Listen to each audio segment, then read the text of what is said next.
Welcome back to another YouTube video, guys. Today we're in this abandoned place. You see all this shit over here? We're gonna see some creepy shit. That looks like a basement. You see, that's the outside. We got some stuff there and here. We're gonna have a good time. So if I find anything, I'll tell ya. Godt tegnet det der. Det er god graffiti. Er det ikke Lego? Eller det kan godt ligne sådan en. Jo, det kan jeg da godt. Our boy. So sorry. Jeg har den der stærke lys, du ved. Det er ikke så galt. Okay, det var lidt en overdrivelse. Skal jeg lige sætte den ned?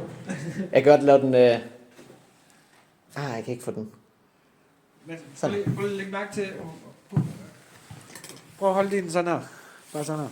Prøv at mærke tjek forskellen, når det er lige så stille. Lidt lys. Og meget lys. Okay, det kan man godt se. Der er en... Det er faktisk lidt mere spooky, når der er mindre lys. Skal vi godt det? Så går vi mindre. Det bliver spændende at vise det her til alle sammen.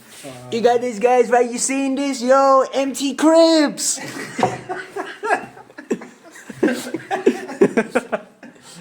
Skal vi gå ned i kælderen? Skal vi ikke lige starte heroppe først? Jo, det tror jeg. Jeg tror, jeg kender den sidste, du gider gå hen. Yo, somebody has some massive Taco Bell! Jeg tænkte på, at vi alle går opad. Det var da hurtigt. Vi alle går op. Vi kan kigge ud herfra. Ja. Det er spooky. Det er... Bubble wrap! Jeg stadigvæk kommet op ud af det. Nej. Worthless. Det der, det er fucked up. Prøv at se, hvor mørkt der er deroppe. I'm doing it. Dude, hey, ikke gå frem mig. Sorry, jeg skræmmer mig selv med at gå. Brick, eller hvad er det her? Det er det, på en måde. Fun in the VR. Oh, we got some wires. Wires. Look, guys, here's some wires. Yo, don't electrocute yourself. Pas på, der er glas. Det er bare gas, mand. Hold kæft, mand. Altså, jeg kommer til at vise alle sammen det her, og de kommer til at tænke, hvor fanden er galt med os. Hell nej. Hallo, vi skal huske at kigge bagved, hvis der kommer nogen. Gør der ikke. Jeg skal nok høre dem. Hvis vi kan gå rundt, og vi larmer så meget, så kan vi godt høre dem. Hvis der er nogen, så sig det nu. Hvis der er nogen, så siger jeg bare, at jeg kommer til at lægge mig Oh. Det er Pepsi! I'm sorry, mama. Må du være skræmt, eller hvad? Nej, jeg er ikke så lidt. Ja, det kan man godt hoppe ud.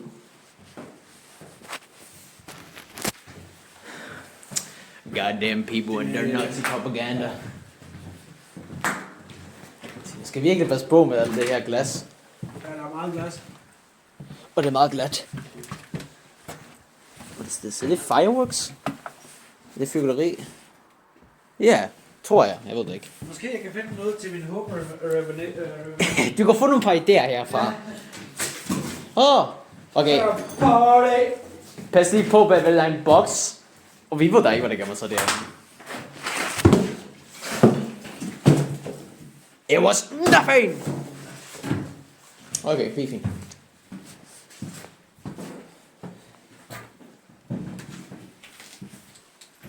Det er meget rodet. Det er bare en skov, hvis du ikke det. It's just a forest, man. Afstang, eller hvad er det? Er det? Jeg vil lige ud. Det går ud, mand. Så filmer jeg sådan her, så det er rigtig videospil.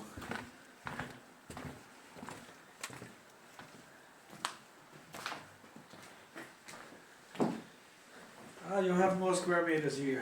Yeah. Look at that. That's some creepy shit. Altså hele min YouTube-kanal, det er bare mig, der er gamer og alt muligt. Og så nu har vi den her episode, det hedder I'm Gonna Piss Myself. Okay. Det er helt smart.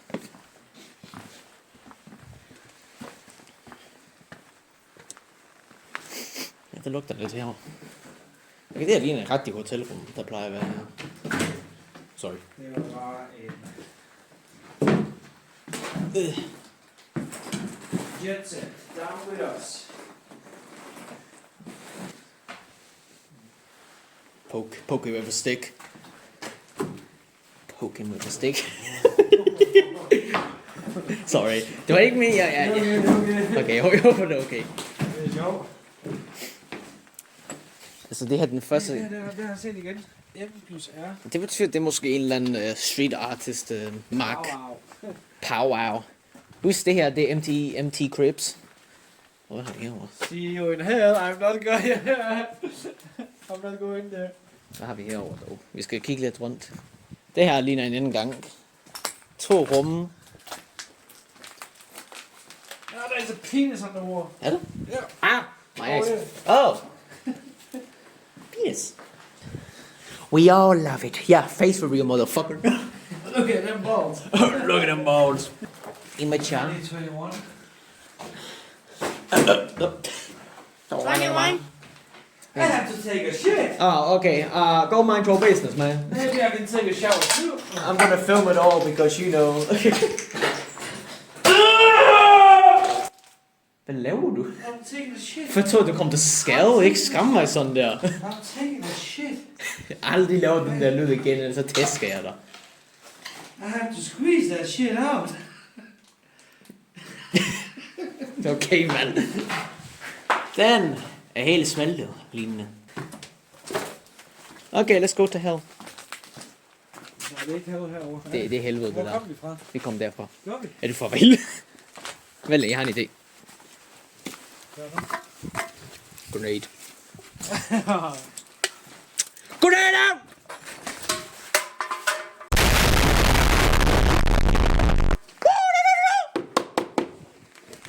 Der er ikke nogen, der er der.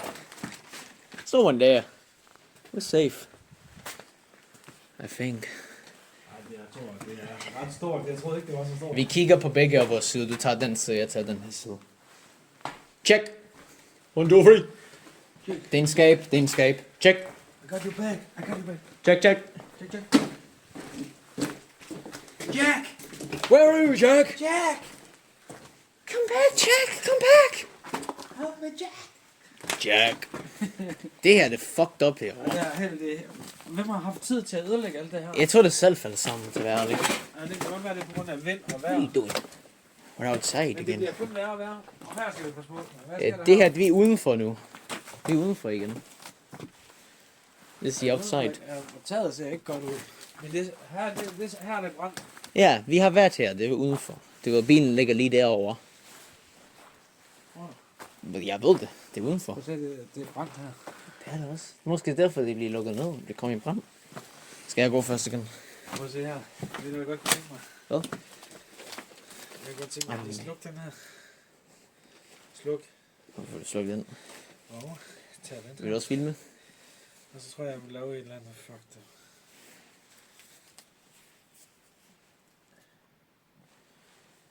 Du ved, at være helt stille er det værste, man kan gøre i sådan nogle steder.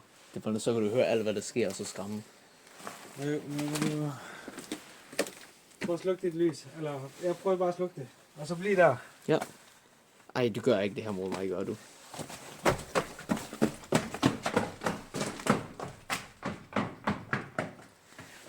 Yo, this guy is insane. Du skal næsten se den her video her. Bitch, what, man? Film. Oh, hell no. Jeg hader det der. Don't run away from me, boy. Okay, vi skal tilbage. Back where we came from. Jeg sørger til dig, altså mine øjne, de er så kolde. Hvad er det nu, du planlægger? Jeg kan godt se, du planlægger noget. Okay. Filmer du nu? Du må ikke kigge bagud. Du skal bare gå frem, og så skal du tjekke, så filmer jeg. Here I go.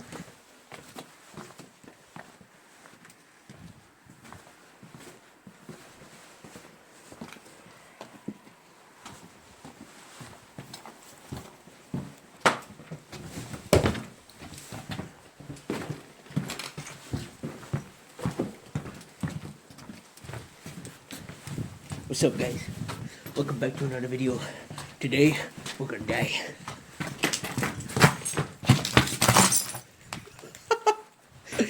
My cameraman is a bit explosive. Okay, basement or upstairs? What do you viewers think? Which one? We're gonna go in then. If I don't fall and die.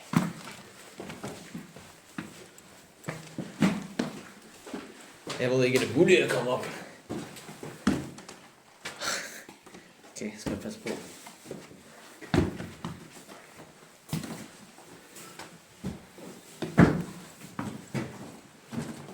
Love you? What do you mean by that? I found a big ass glory hole. Look at that. Some big ass glory holes. Okay, her skal jeg faktisk passe på. Nu ved jeg godt, vi kan falde ned, hvis det var. Okay, ikke gå på det her. Det er rent træ, jeg kan se huller. Watch out. Oh shit.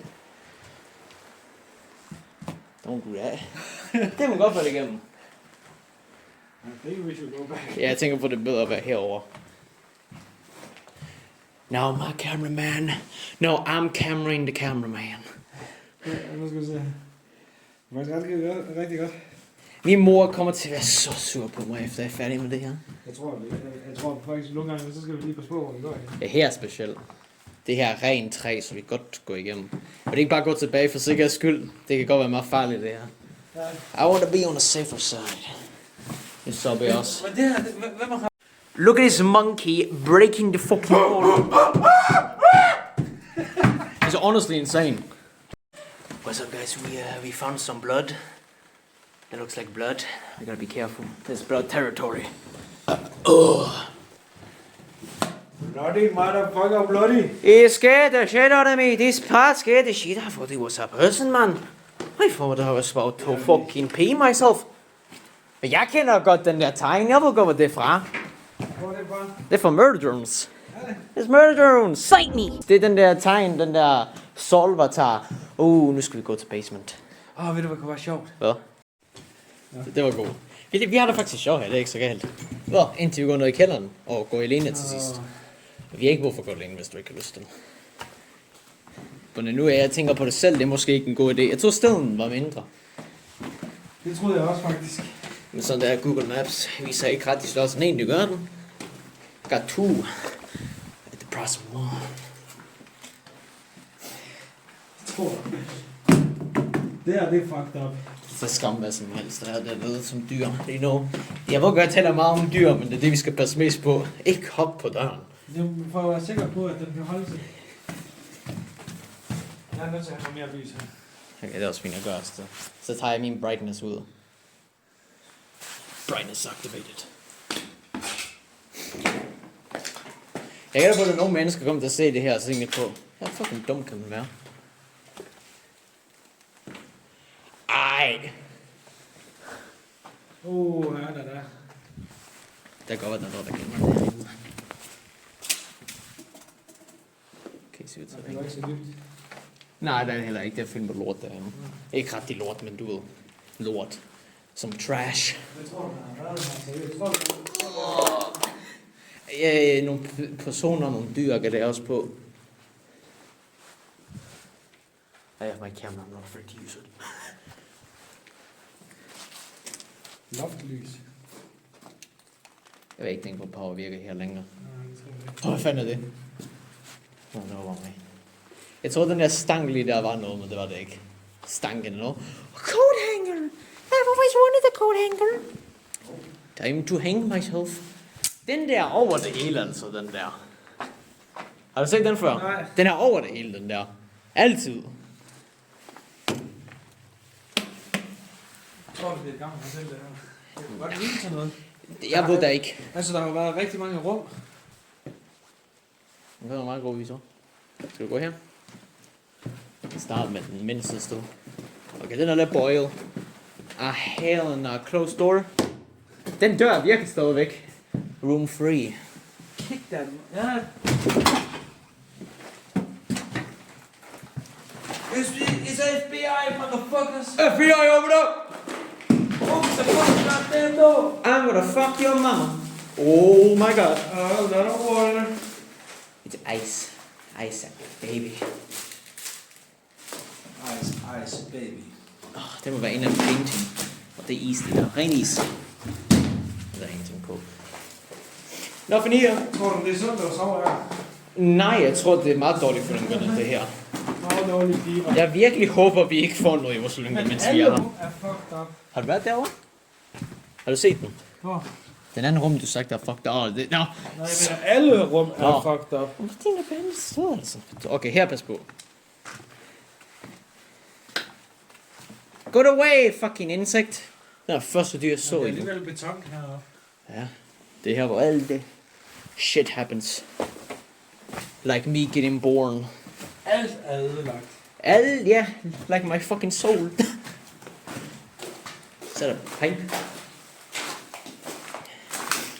Just eat there, go outside. Tune in to the next video. Hvis jeg ser en ulv herude. Det er, tro mig, så længe som vi har talet, der kommer ikke nogen ulv. Nej. Det vidste det ikke en flok af dem, så. Se, den ene ser uden for de biler. Ring, ring, ring, banana Jeg phone. har stadigvæk lidt ondt i maven over det her. Jeg har det fint, det her. Jeg tror, det er mest det der med, at jeg er bange på, at... Vi kommer til skade. Ja. At den var blød. Det ved jeg, vi gik på den før. Ui. Der er ingenting derinde. Det er som sådan noget andet. Heroppe er der noget nyt. Og carpet. Carpet. Oh, that's beautiful. Look at that. Here's some Den var beautiful. beautiful. Nice colors. Yeah. It's a fucking trash can. Okay. Foran os. Hell no. Det her ligner for noget i en billede, hvor det er inde i en bande står, så der er en Mickey Mouse kostume her. Det er sådan... Det minder meget om i sådan en. Hvad? Nå, der har vi... Det var den, der brugte vi lige deroppe før. Nå, okay, så den går derop. Det her, det var noget teknikrum. Ja, jeg tror nok, det er det her, det er bare her, hvor de får varme og ting. Ja, der kan se, hvad du har støjler af. Wow, det er da godt lavet, hvis den holder så lang tid. Hold da shit, mand. Hold da shit, mand. Pas på hunden. Ja. Ikke gør det der alt for, jeg ved da ikke, hvad der stadigvæk gemmer sig i det. Right. Your mama. Your mama's a precious. Nah, I'm kidding. I'm joking. Don't hurt me. Tror du, man kan tætte på vandet? Nej. Jeg vil ikke prøve, hvis jeg var dig. Stop. Jeg synes, du skal stoppe. Okay, jeg stopper. Det er for langt ud. Jeg ved godt, hvor det der er fra. Hvor er det fra? Det er fra SCP. Oh my god! Nå, det kender jeg ikke. I knew the SCP facility was real inside an SCP. Not safe. Tror du virkelig på den? Goddag! Shh, hør nu. Det er fucking fuck. Jeg tror, det var noget andet. Du går ind først. Du er Nielse, så du dør først.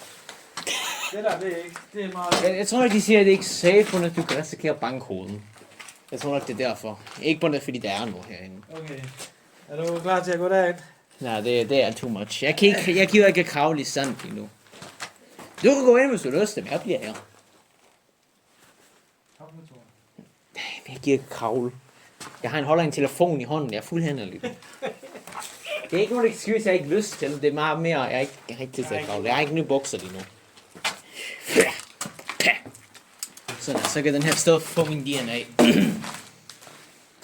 Med SCP facility.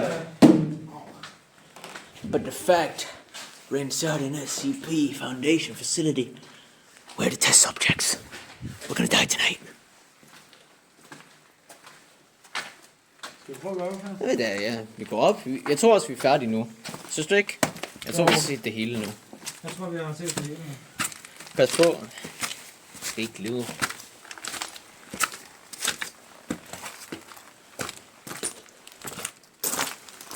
Det er fucking kamera. Jeg ikke kamera, men lys falder fra ruden. Nu er vi oppe på first floor. Ja, så skal vi ud. Kan du huske, hvor vi kom ind? Herovre. Vi er vist ikke gerne, altså... Er du sikker på, at vi kommer Jeg er sikker på det her. Kom nu. Nå, mere på at se. Nå, godt. Ja. Okay, nej, det var den med siden af, men vi kan godt komme igennem her. Bare pas på, og jeg mener det faktisk. Oh, outside at last. The last of us. Ja, the last of us movie. Men det var da noget. Det var noget. Vi overlevede. Good old chair. Det var alligevel ret stort. The fuck? Go all the way. Thank you. Se, det er der, hvor den brændte bygning er henne, der bagved dig. Du kan se den der. Det er der, hvor